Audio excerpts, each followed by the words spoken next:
फफूर जी की मौन को पीड़ा को कैफे किया बहू अंजू ने दूर। उस रात अंजू और मनोज बुरी तरह झगड़े। मनोज अपने दोस्त के घर से पी कर आया था।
तब उन्हें कोई झूठा कारण बताना पड़ता और यह बात उन्हें अजीब से अपराधबोध का शिकार बना देती। लोगों के परेशान करने वाले सवालों से बचने के लिए तब दोनों ने मेरठ जाकर उन्हें वापस लाने का फैसला कर लिया। अब वहां पहुंचकर उनसे बहस से मत उलझाना, उन्हें बनाना, अगर सॉरी बोलना पड़े तो बोल देंगे, उनको साथ रखना हमारी जिम्मेदारी है, मामा जी या किसी और की नहीं। मनोज सारे रास्ते अंजू को ऐसी बातें समझाता रहा। मामा मामी के यहाँ 2 दिन बिताने के लिए शुक्रवार की रात को करीब 9 बजे उनके घर पहुंचे। उन दोनों से मामा मामी बड़े प्यार से मिले। उनकी नज़रों में अपने लिए नाराजगी के भाव न देखकर अंजू मन ही मन हैरान हुई। दीदी और जीजाजी खाना खाने के बाद पार्क में घूमने गए हैं। अपने मामा की यह बात सुनकर मनोज हैरान रह गया। पापा मम्मी घूमने गए हैं? उन्होंने यह आदत कब से पाल ली? मनोज की आंखों में अब विश्वास के भाव पैदा हुए। वे दोनों अब नियम से सुबह भी घूमने जाते हैं। तुम उनकी फिटनेस में आए बदलाव को देखोगे तो चकित रह जाओगे। मम्मी की कमर का दर्द उन्हें घूमने की इजाज़त देता है। दर्द अब पहले से काफ़ी कम है। जीजाजी दीदी का हौसला बढ़ा कर उन्हें सुस्त नहीं पड़ने देते। क्या मम्मी का किसी नए डॉक्टर से इलाज चल रहा है? हाँ, डॉक्टर राजनाथ के इलाज। दीदी अपने इस मजाक पर मामा जी ने जोरदार ठहाका लगाया तो मनोज और अंजू जबरदस्त उलझन का शिकार बन गए। जब वे सब चाय पी रहे थे तब राजनाथ और आरती ने घर में प्रवेश किया। उन पर नजर पड़ते ही मनोज उछल कर खड़ा हो गया और प्रसन्न लहजे में बोला, वाह papa mummy, in sport shoes में तो अब दोनों बड़े जच रहे हो। तुम्हारे मामा जी ने दिलाए हैं, अच्छे हैं ना? राजनाथ पहले किसी बच्चे की तरह खुश हुए और फिर उन्होंने मनोज को गले पे लगा लिया। अपनी माँ के पैर छूते हुए मनोज ने उनकी तारीफ करी। ये बड़ी खुशी की बात है कि कमर का दर्द कम हो जाने से अब तुम्हें चलने में ज़्यादा दिक्कत नहीं आ रही है। चेहरे पर भी चमक है। मामी जी के यहाँ लगता है खूब माल उड़ा रहे हैं। मेरी यह शुगर की बीमारी कहाँ मुझे माल खाने देती है। तुम दोनों कैसे हो? आने की खबर क्यों नहीं दी? अपने बेटी बहू को आशीर्वाद देते हुए आरती की पलकें नम हो उठी। तुम दोनों को भूख लग रही होगी, बोलो क्या खाओगे? बड़े में रगड़ते हुए राजनाथ ने अपने बेटे बहू से पूछा। ज़्यादा भूख नहीं है, इसलिए बाजार में कुछ हल्का फुल्का ले आते हैं, कह मनोज अपने पिता के साथ जाने को उठ खड़ा हुआ। बाजार से क्यों कुछ लाना है? आलू मटर की सब्जी रखी है, मैं फटाफट पराठे तैयार कर देता हूँ, कह मम्मी रसोई में जाने की उठ खड़ी हुई। भाभी, आज आप अपने इस शिष्य को काम करने की आज्ञा दो। रहस्यमयी अंदाज में मुस्कुरा रहे राजनाथ ने अपनी सलहज का हाथ पकड़ा कर वापस सोफे पर बैठा दिया। क्या पराठे आप बनाएंगे? मनोज का मुंह आश्चर्य से खुला का खुला रह गया। पिछले दिनों तुम्हारी मम्मी से कुछ कुकिंग सीखी है। मैंने बस 15 मिनट से ज़्यादा समय नहीं लगेगा खाना लगाने में। तुम दोनों तब तक फ्रेश हो आओ। अपने बेटे का गाल प्यार से थपथपाने के बाद राजनाथ सीटी बजाते हुए रसोई की तरफ चले गए। राजनाथ ने क्या क्या बनाना सीख लिया है, इसकी जानकारी उन दोनों को देते हुए आरती और मम्मी की आंखें खुशी से चमक रही। मटर पनीर, कोफ्ते, बैगन का भरता, भरवा, भिंडी, पापा ये सब बना सकते हैं। मुझे विश्वास नहीं हो रहा है, कैसे हुआ यह चमत्कार? मनोज सचमुच बहुत हैरान नजर आ रहा था, क्योंकि राजनाथ को तो पहले चाय भी ढंग से बनानी नहीं आती थी। अरे जीजाजी आजकल बड़े मॉडर्न हो गए हैं। कहते हैं कि आज के समय में हर इंसान को घर और बाहर के सारे काम करने आने चाहिए। किसी पर आश्रित होकर बोझ बन जाना नरक में जीने जैसा है। अपने इस नए आदर्श वाक्य को वे दिन में कई बार हम सबको सुनाते हैं। इस उम्र में कोई इतना ज़्यादा बदल सकता है, यह सचमुच हैरान करने वाला बात है। मामी जी की इस बात का पूरा अर्थ मनोज को अगले 2 दिनों में समझ आया। राजनाथ जी ने उन्हें उस रात खाफ्ता पराठे बनाकर खिलाए, फिर रेत गर्म करके उसे एक पोटली में भरा और आरती की कमर की सिकाई करी। वे पहले बहुत कम बोलते थे, अब उनकी हंसी से कमरा बराबर गूंज उठता था। अगले दिन सबको बेड हिट्टी उन्होंने भी पिलाई। इससे पहले वे हर आरती घंटा भर पास के पार्क घुमाए थे। नाश्ते से में ब्रेकफास्ट मम्मी जी ने बनाए। सबको गरम गरम पकोड़े खिलाने का काम उन्होंने बड़े उत्साह से किया। आरती ने पूरे घर में झाड़ू लगाया और डस्टिंग का काम राजनाथ जी ने किया। फिर नहा धोकर वे लाइब्रेरी में अखबार पढ़ने चले गए। मनोज और अंजू उनकी चुस्ती फुर्ती देखकर बराबर हैरान उठते। ऐसा प्रतीत होता जैसे उनमें जीने का उत्साह कूट कूट कर भर गया हो। शाम को वे सब बाजार घूमने गए। चाट खाने की शौकीन अंजू को राजनाथ जी ने एक मशहूर दुकान से चाट खिलाई, बाद में आइसक्रीम भी खिलाई। वापस आने पर किसी को ज़्यादा भूख नहीं थी, इसीलिए पुलाव बनाने का कार्यक्रम बना। आरती और मामा जी यह काम करना चाहती थी, लेकिन राजनाथ जी ने किसी को न चलने दी और रसोई में अकेले घुस गए। उन्होंने बहुत स्वादिष्ट पुलाव बनाया। सबके मुंह से अपनी तारीफ सुनकर वे फूले नहीं समाये। काफ़ी थोके होने के बावजूद उन्होंने सोने से पहले आरती की कमर की सिकाई करने के बाद मुंह लगाने में कोई आलस नहीं किया।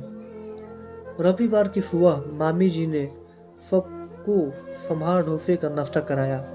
राजनाथ जी उनकी बगल में खड़े होकर डोसा बनाने की विधि बड़े ध्यान से देख रहे थे। सब ने इतना ज़्यादा खाया कि लंच करने की ज़रूरत ही न रहे। कुछ देर आराम करने के बाद मनोज ने दिल्ली लौटने की तैयारी शुरू कर दी। पापा मम्मी, आप दोनों भी अपना सामान पैक करना शुरू कर दो। यहाँ से 2 बजे तक निकलना ठीक रहेगा। लेट हो गए तो शाम के ट्रैफिक में फंस जाएंगे। मनोज की यह बात सुनकर राजनाथ जी एकदम गंभीर हो गए तो आरती बेचैन अंदाज में उनकी शक्ल तकने लगी। इन्हें अभी कुछ और दिन यहीं रहने दो मनोज बेटा। मामी जी भी सहज नजर नहीं आ रहे थे। मामी जी ये दोनों 1 महीना तो रह लिए हैं यहाँ, इनका अगला चक्कर मैं जल्दी लगवा दूंगा, मनोज ने मुस्कुराते हुए जवाब दिया। राजनाथ ने एक बार अपना गला साफ करने के बाद मनोज से कहा, हम अभी नहीं चल रहे हैं। मनोज, क्यों? क्या आप अभी हमसे नाराज हो? मनोज एकदम से चिढ़ उठा। मेरी बात समझ बेटे, हमारे कारण तेरे घर में कलेश हो यह हम बिल्कुल नहीं चाहते हैं। राजनाथ असहज नजर आने लगे। इस तरह के झगड़े घर में चलते रहते हैं पापा, इनके कारण आप दोनों का घर छोड़ देना समझदारी की बात नहीं है। तेरी माँ की बहू से नहीं बनती। किस दिन लड़ झगड़ कर अंजू घर छोड़े, इससे बेहतर है कि हम तुम दोनों को अकेले रहने दें। हमें अकेले नहीं बल्कि आप दोनों के साथ रहना है। अब आप पिछली बातें भुलाकर सामान बांधना शुरू कर दो। अंजू, तुम क्यों नहीं कुछ बोल रही हो? मनोज ने उन दोनों पर दबाव बनाने के लिए अपनी पत्नी से सहायता मांगी। आप दोनों हमारे साथ चलिए प्लीज, अंजू ने धीमी आवाज में अपने ससुर से प्रार्थना करी। राजनाथ जी कुछ पलों की खामोशी के बाद बोले, तुम दोनों जोर डालोगे तो हम वापस चल पड़ेंगे, पर पहले मैं कुछ कहना चाहता हूँ। क्या यह कहना सुनना घर पर पहुंचकर नहीं हो सकता? पापा, अभी मैं तुम्हारे साथ वापस चलने का फैसला नहीं किया है। मनोज, वापस तो मैं आप दोनों को ले ही जाऊंगा। हमसे क्या कहना चाहते हो आप? तब राजनाथ जी ने भावुक स्वर में बोलना शुरू किया, बहू, तुम भी मेरी बात ध्यान से सुनो। उस रात मनोज से लड़ते हुए गुस्से में तुमने मुझे बोझ बताया था। तुम्हारी उस शिकायत को दूर करने के लिए मैंने खाना बनाना, घर साफ रखना और मशीन से कपड़े धोना सीख लिया है। तुम्हारी सास से ज़्यादा काम नहीं होता, पर मैं तुम्हारे हाथ बटाने लायक हो गया हूँ। तुम्हारी सास का भी गुस्सा तेज है। मैंने यहाँ आकर इसे बहुत समझाया है। इसने मुझसे वादा किया है कि यह तुम्हारे साथ अपना व्यवहार बदल लेगी। उस रात मनोज से झगड़ते हुए जब तुमने घर छोड़कर मायके चले जाने की धमकी दी तो मैं अंदर से कांप उठा था। उसी रात मैंने यह फैसला कर लिया था कि घर में सुख शांति बनाए रखने को अगर कोई घर छोड़ेगा तो वे तुम्हारी सास और मैं, तुम नहीं। बहू, मनोज की अपनी पहली पत्नी से तलाक आसानी से नहीं मिला था। जिन दिनों केस चल रहा था हम शर्मिंदगी के मारे लोगों से नज़र नहीं मिला पाते थे। उनके सवालों के जवाब देने से बचने के लिए हमने घर से निकलना बिल्कुल कम कर दिया था। वकीलों और पुलिस वाले ने हमें बहुत सताया था।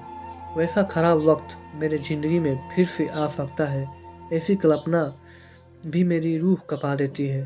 तभी मैं कह रहा हूँ कि तुम दोनों हमें साथ ले जाने की जिद न करो, और तुम दोनों के बीच कभी अलगाव हुआ और मुझे वैसी शर्मिंदगी का बोझ एक बार फिर से ढोना पड़ा तो मैं जीते जी मर जाऊंगा। पापा, आप अपने आंसू पोंछ लो प्लीज़। मैं वादा करती हूँ कि अगर घर छोड़कर जाने की बात मेरे मुंह से कभी नहीं निकलेगी।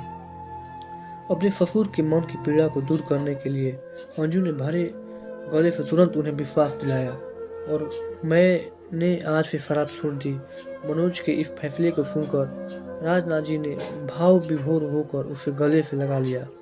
आरती, तुम पैकिंग शुरू करो और मैं इस खुशी के मौके पर सबका मुंह हलवे से मीठा कराता हूँ। बहुत खुश नजर आ रहे राजनाथ जी ने अपने बहू बेटे के सिर पर हाथ रखकर आशीर्वाद दिया और फिर रसोई की तरफ चले गए। दोस्तों, कहानी कैसी लगी? ऐसी ही कहानी सुनने के लिए चैनल को लाइक और सब्सक्राइब जरूर करें। Thanks for watching.